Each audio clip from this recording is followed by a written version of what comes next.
यस्तो मिठो मकैको भात खानु अगाडिको स्ट्रगल हेरौँ है त। मलाई चाहिँ मकैको भात त यस्तो मन पर्छ, खानु चाहिँ मन पर्छ, फेरि केलाउनु चाहिँ आउँदैन के। त्यही भएर यो चाल्नेको मद्दतले पिठो चाहिँ निकाले। धन्न यो चाल्नु चाहिँ घरमा रहेछ र पिठो चाहिँ छानेर निकाले। मलाई चाहिँ अहिलेसम्म नाङ्लो खेलाउनु राम्रोसँग आउँदैन के।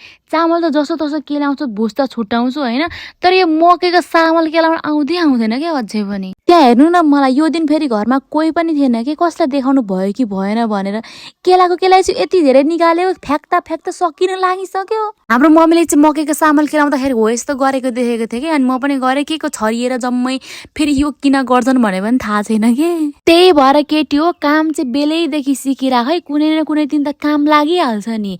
फेरि म जस्तै दुःख पाउँछौ, खान मन हुँदै खानेकुरा हुँदै पनि बनाउन नजानेपछि खान पाइँदैन नि। त्यत्रो एक नाङ्लो चामल केलाउनलाई ठिक पारेको, केलाउँदै फ्याल्दै यति पो पारे के, त्यो पनि अझै थाहा छैन भयो कि भएन भनेर। अब त हुन्छ होला है, नभए पनि नहोस् भनेर वाक्क लाग्यो कि। केलाउँदै 1-2 घन्टा केलायो होला। अनि के साथीहरू, तपाईँहरूकोतिर अझै पनि यस्तो मानापाती छ कि छैन, चलाउनुहुन्छ कि चलाउनु हुँदैन नि?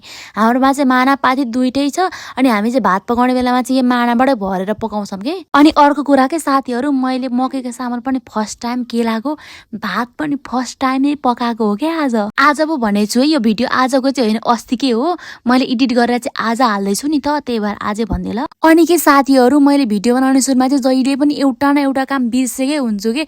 आज पनि मैले चामल धुनै बिर्सेछु कि, त्यसै हाल्दैछु यार। अनि चामल पनि बेसी हालेछु कि। यो चाहिँ हाम्रो 2 माने भाँडा हो, यसमा चाहिँ 2 माना मजाले पाक्छ। अनि यो पनि 2 माना पाक्छ भनेर 2 माना हालेको त, यसमा त पछि पिठो पनि हाल्नु पर्ने रहेछ कि। गिलो बनाउनु पर्ने चाहिँ पुरै साह्रो भयो कि।